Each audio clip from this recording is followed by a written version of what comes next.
शायद देश के प्रधानमंत्री को इस बात का एहसास नहीं है कि इस देश की आजादी के अंदर सबसे बड़ा योगदान अगर किसी का है तो किसान का है।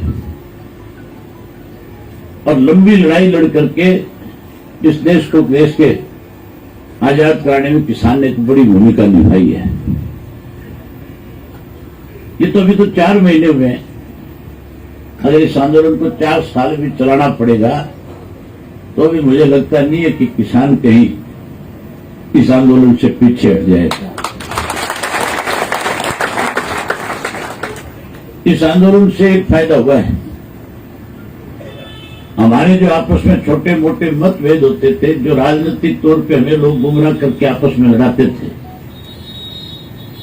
जो कहीं अपना फायदा उठाने के लिए हमारे बीच में जो खाई पैदा करते थे, इस नरेंद्र मोदी ने कृषि के 3 काले कानून बना करके हमारी उस लड़ाई को खत्म कर दिया। हमारा आपसी भाईचारा फिर से कायम हो गया कि नहीं हो गया? यहां भी कोई लड़ाई है? अगर भाईचारा खत्म ना हो होता सारा, ये भाईचारा बना ना होता, अगर वो छोटे मोटे विवाद खत्म ना होते तो फिर ये बीजेपी वाले पंचायत के चुनाव भी करा देते।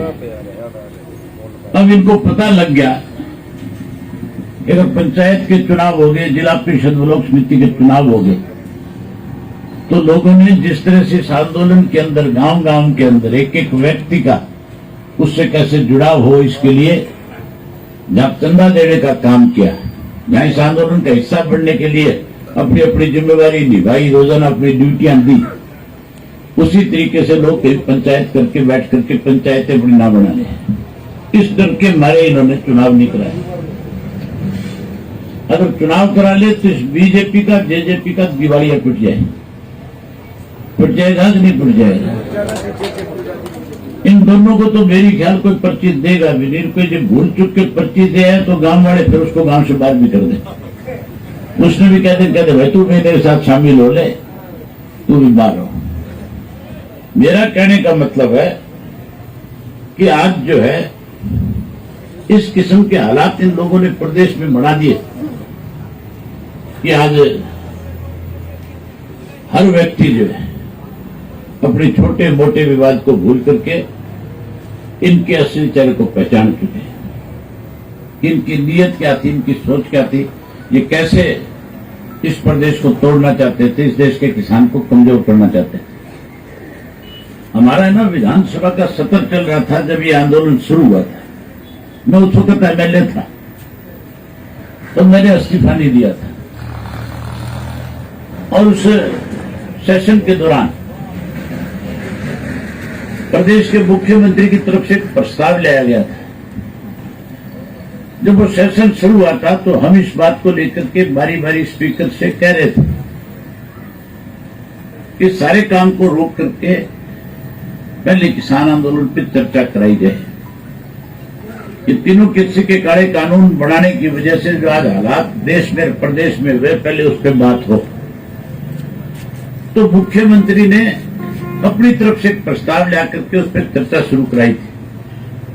और मुख्यमंत्री जो प्रस्ताव लाया था उसमें लिखा यह था कि हम तीनों कृषि के नए जो कानून बने उसका समर्थन करते हैं। वहां जो विपक्ष के लोग थे, हमारी सबकी यह जिम्मेवारी बनती थी कि हम उस प्रस्ताव का विरोध करते, किसान के पक्ष की बात विधानसभा में रखते। लेकिन हैरानी की बात थी,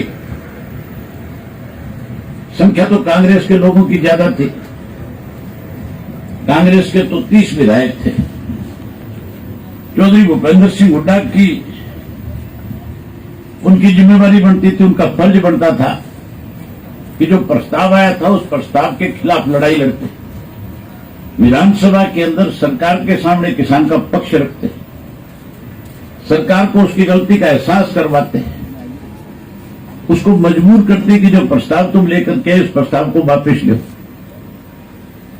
लेकिन बड़ी हैरानी की बात थी, मैं तो ये मान के चलता था कि आज सरकार को घेरने का काम करेंगे, आज सरकार को सबक सिखाएंगे। आज सरकार के असली चेहरे को लोगों के सामने उजागर करेंगे। मेरी तो सोच ये भी थी उस दिन कि जो ये रोज टोल के ऊपर बीजेपी के जेजेपी के नेता आते थे, जो जेजेपी वाले आकर के टोलों पे खड़े होकर के धरनों में शामिल होकर के कहते थे कि हम किसान के साथ हैं, मेरी ये सोच थी कि आज उनको 100% उनके चेहरों को उजागर करेंगे। आज उनकी असलियत लोगों को पता लगे।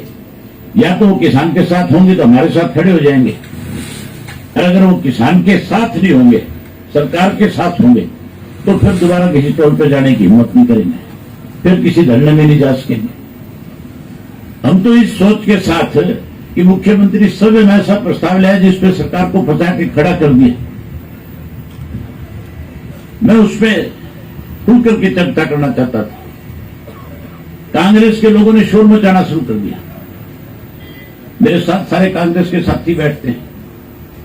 मैंने उनसे पूछा कि तुम शोर किस लिए मचा रहे हो? तुम पहले इस बात को लेकर के किस लिए शोर कर रहे हो कि इसके ऊपर पहले वोटिंग होनी चाहिए। अगर वोटिंग इस पे हो जाएगी तो फिर चर्चा कैसे होगी? फिर तो प्रस्ताव पास हो जाएगा। इसलिए पहले हमें इसके ऊपर लड़ाई लड़नी चाहिए, अपनी बात कहनी चाहिए। लेकिन उन्होंने शोर मचाया। शोर मचा के स्पीकर के बेल में खड़े हुए स्पीकर ने उनको नेम कर दिया, बाहर निकाल दिया। कुछ लोग तो नेम होकर के चले गए। हुड्डा और किरण चौधरी दोनों अंदर बैठे थे। मुझे स्पीकर पूछने लगा कि अभय जी आप भी वॉकआउट करोगे कि इस पे बोलना चाहोगे? मैंने कहा मुझे विधायक इसलिए चुन करके लोगों ने भेजा है कि मैं तुम्हारी पोल खोलूं। मुझे इसलिए चुन करके भेजा है कि मैं किसानों के पक्ष में अपनी बात रखूं। मैं अपनी बात कहूंगा और बात कहने के बाद फैसला करूंगा कि मुझे क्या करना है। उसी दौरान हुड्डा और किरण दोनों खड़े होकर के चल पड़े। मैंने कहा कहां जा रहे हो? कहने लगे हम तो वॉकआउट कर रहे हैं। मैंने कहा अगर तुम वॉकआउट करोगे तो जो किसान लाखों की संख्या में धरने पे बैठे हैं वो क्या सोचेगा? लेकिन वो वॉकआउट करके चले गए, मैं वहीं बैठा रहा। स्पीकर ने मुझे समय दिया बोलने के लिए। मैंने स्पीकर से पूछा कि आज तो जितने विपक्ष के लोगों का टाइम है मुझे अकेले को मिलेगा। आज तो मुझे बोलने से नहीं रोकोगे। आज तो ये नहीं कहोगे बैठ जाओ, आपका टाइम इतना ही था। तो कहने लगा कि नहीं आज आप खुल करके बोलो। मैं लगातार 1 घंटे तक इन कृषि के 3 काले कानूनों के विरुद्ध में जो मुझे जानकारी थी अपनी तरफ से एक बात रखी और खुल करके इसके ऊपर किसान का पक्ष रखा। आखिर में जब मैं आने लगा तो कुछ एमएलए कटाक्ष कर रहे थे जब मैं अपनी बात खत्म कर रहा था। जब मुझे स्पीकर बारी बारी टोकने लग गया कि आपने बहुत ज्यादा समय ले लिया, तो मैंने कहा मुझे एक आखिरी बात कहनी है और आखिरी बात कह करके मैं उनका इसको खत्म कर दूंगा। मैंने उस वक्त एक ही बात कही थी। मैंने कहा मुख्यमंत्री जी आपकी पार्टी के लोग जो है अर्धनंगन होकर के और उस वक्त की कांग्रेस की सरकार से मांग करते थे कि एमएसपी लागू करो। उस वक्त ये बात कहते थे कि गेहूं का दाम जो कम है इसको बढ़ाओ। साइकिलों पे जाकर के प्रदेश भर में प्रचार करते थे, फिर अर्धनंगर होकर की कमीज निकाल करके धरना देते थे, प्रदर्शन करते थे। मैं बोला आज तुम्हारी जिम्मेवारी बनती है कि जिस चीज की तुम डिमांड करते थे उसको पूरा करो और हम उतारेंगे। उसकी शुरुआत होगी कि नहीं होगी? अबोर का एक एमएलए था पंजाब का, बीजेपी का, मलोट में जाकर के प्रेस कॉन्फ्रेंस करके कहीं अपना पार्टी का पक्ष रख रहा था। वहां किसान इकट्ठे हो गए और किसानों ने इकट्ठे होकर के जब उसका विरोध किया तो पुलिस उसके बचाव में आई। जानबूझ करके कैसे माहौल को खराब किया जाए इसके लिए बीजेपी ने ये शरारतें शुरू की। माहौल खराब करना चाहते थे, लेकिन लोगों ने भी उनको सबक सिखाने के लिए उसके कपड़े उतार के नंगा करके उसको वहां से निकालने का काम किया। हमारे स्टॉल पे कोई बीजेपी जेजेपी का एमएलए आ जाए, क्या करोगे तुम उसके साथ? तुम एक काम करियो, ये जो पोल है ना बड़े बड़े लगे हुए, नंगा करके इसका बांध दियो, कर दोगे इस काम में? मेरे इस्तीफे की बात चल रही थी, इस्तीफा क्यों दिया इसका भी मैं तुम्हें खुल करके बताना चाहूंगा। जब मैंने ये किसान आंदोलन शुरू हुआ तो कैसे इस आंदोलन को ताकत मिले, कैसे इस आंदोलन में और ज्यादा लोगों की हिस्सेदारी हो, इसके लिए मैंने प्रदेश भर से ट्रैक्टर यात्रा शुरू करी थी। सबसे पहले सरसा से ट्रैक्टर लेकर के चला था और सरसा से लेकर के आपके टिकरी के बॉर्डर तक हजारों ट्रैक्टरों का काफिला लेकर के आया था। उसका मकसद केवल एक था मेरा, उसमें मेरा मकसद ये नहीं था कि कहीं मैं अपनी राजनीति को चमकाने का काम करूं। मेरा मकसद ये था कि जब बड़ी संख्या में ट्रैक्टरों का काफिला जाएगा तो जिस रास्ते से गुजरेंगे उस रास्ते में जो भी कोई किसान का हमदर्द होगा वो इस आंदोलन को ताकत देने का काम करेगा। पहले सरसा से चला था, उसके बाद फिर कालका से चला, कालका से फिर सिंगू के बॉर्डर पे आया था, फिर दोबारा अमवाड़ा से चल करके ये बीच का रास्ता अख्तियार करके फिर सिंगू बॉर्डर पे आया था, फिर उसके बाद ट्रैक्टर लेकर के तो शाम से चल करके भिवाड़ी अपने रिवाड़ी गया था, ताकि सारे हरियाणा से यात्रा जाए, लोगों के अंदर इस बात को लेकर के उस आंदोलन के प्रति और ज्यादा उनकी ताकत बढ़ने का काम करें। जहां ये सारी ट्रैक्टर यात्राएं करी वहां मुझे जगह जगह पे जो किसान आंदोलन से जुड़े हुए नेता थे उन्होंने मेरे से मिलकर के बात करी थी। उन्होंने मुझे कहा था कि इस आंदोलन को और ज्यादा मजबूत करने के लिए आपको चौधरी देवीलाल की तरह कोई पहल करनी चाहिए। मैंने उनसे कहा था कि समय आने दो, इसके लिए मुझे जो भी कोई फैसला लेना होगा मैं उससे पीछे नहीं हटूंगा। और जब मैं टिकरी के बॉर्डर पे पहुंचा तो बहुत सारे किसान नेताओं ने मुझे आकर के कहा कि आपने कोई फैसला लिया, कुछ तय किया? मैंने कहा मैंने फैसला ले लिया।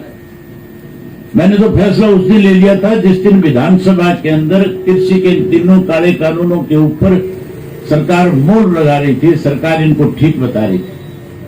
मैंने उसी दिन यह तय कर लिया था कि मैं ऐसी विधानसभा का सदस्य नहीं रहूंगा जिसमें किसान के खिलाफ कोई कानून पास किए जाए। मैंने उनको कहा कि आप लोगों ने 26 जनवरी का ऐलान कर रखा है कि हम ट्रैक्टर यात्रा निकालेंगे, हम तिरंगा यात्रा निकालेंगे। मैंने कहा 26 जनवरी तक अगर केंद्र की सरकार ने कोई फैसला किसान के हक का नहीं किया तो 27 को इस्तीफा दे दूंगा। मैंने जब उनको बता दिया और प्रेस के लोग वहां खड़े थे, जब उन्होंने ये सारी बात लिखी तो लोगों ने बहुत सारी चर्चाएं करी थी। बहुत सारे लोग ये कहते थे कि ये तो ड्रामे हैं। और 26 तारीख को जब तिरंगे के अपमान की बात को लेकर के टेलीविजन के अंदर भाजपा के लोगों ने एक षड्यंत्र के तहत उस आंदोलन को बदनाम करने की कोशिश करी, उस आंदोलन को कैसे कमजोर किया जाए, कमजोर करने की कोशिश करी, तो मेरे पास 26 की रात को भी 27 को सुबह भी बहुत सारे फोन आए और बहुत सारे फोन कांग्रेस के साथियों के भी आए। बहुत सारे फोन जो है मेरे पास बीजेपी के नेताओं ने दूसरों से कह के करवाए। मेरे पास चौधरी रणजीत सिंह का फोन भी आया। वो कहने लगे कि अब तो आंदोलन जो है बदनाम हो गया था, अब तो कमजोर पड़ गया था, अब तो आंदोलन खत्म हो जाएगा था, तेरे इस्तीफे का कोई मायना नहीं रहेगा।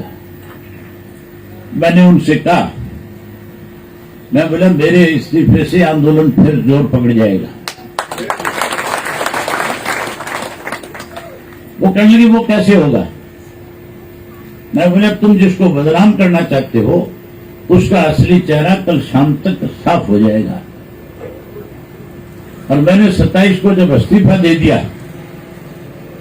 उसके साथ साथ जब जो लोग तिरंगे का अपमान कर रहे थे उनके चेहरे सामने आ गए, आम आदमी को ये पता लग गया कि तो आंदोलन को बदनाम करने के लिए भाजपा का षड्यंत्र था।